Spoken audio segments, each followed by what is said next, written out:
So let's go into a lesson about how the wealthy work. A very important lesson. I want you to take a look at something.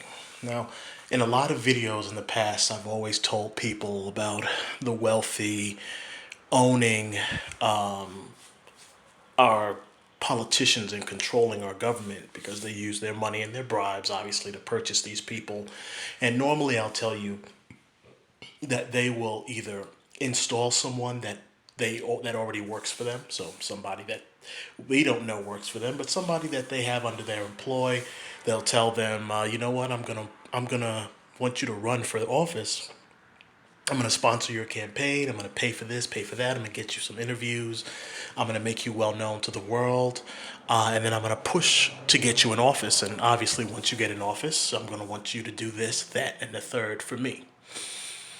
So they do that, or they'll approach someone who is running. So, like, let's say you're a senator somewhere, and they'll come up to you and say, you know what, hey, how's it going? You know, I've watched your career over the years, and you're great at this, that, and the third, and I think you should run for president.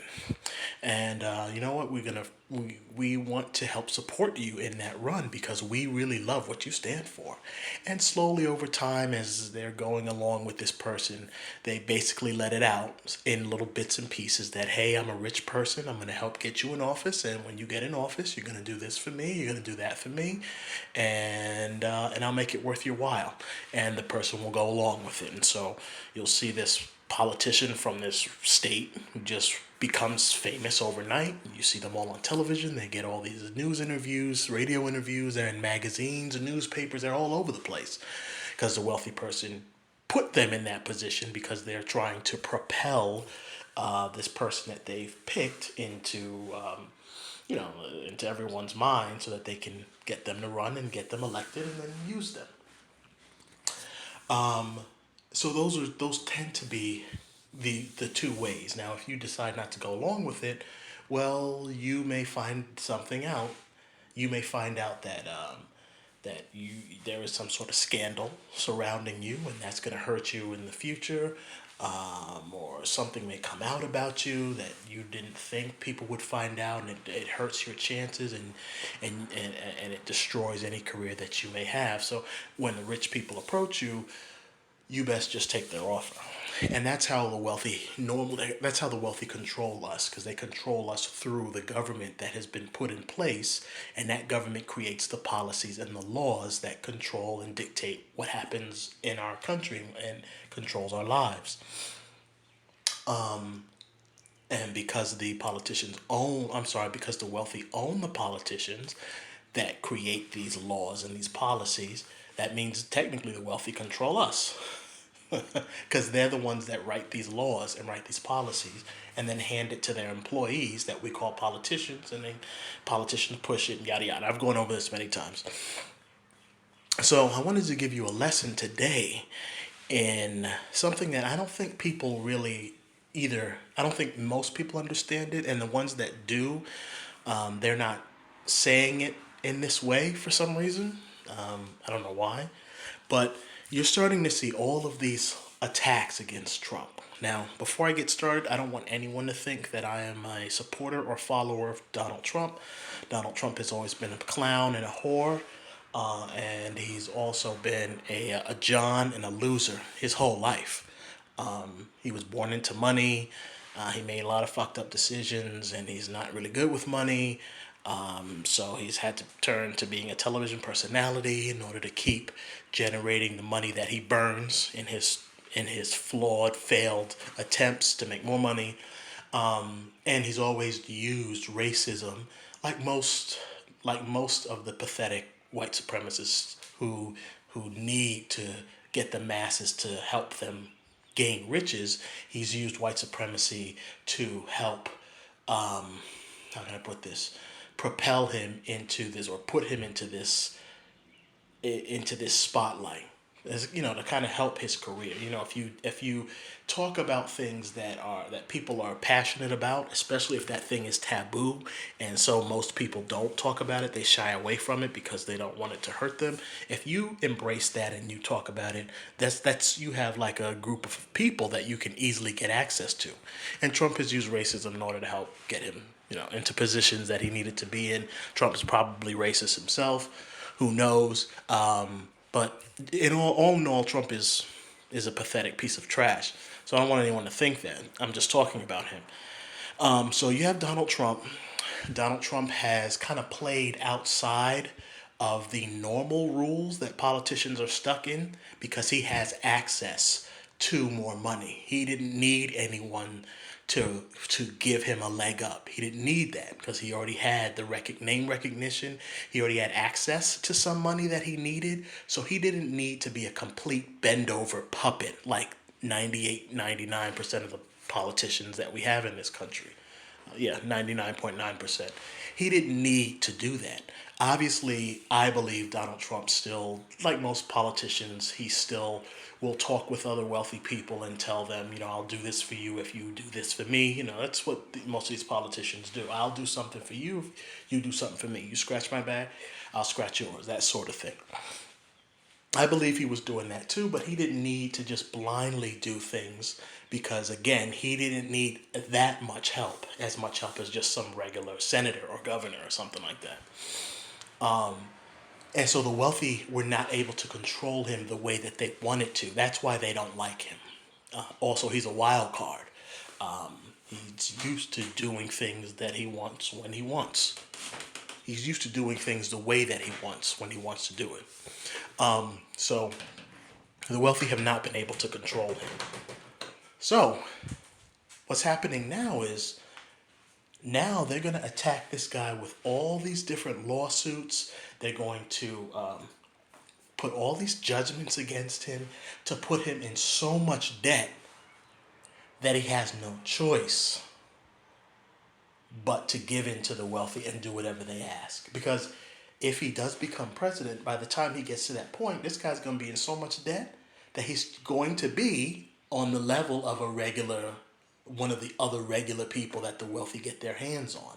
They're going to come to him and say, you owe hundreds of millions of dollars and all of these judgments that have been put against you. You're going to need money.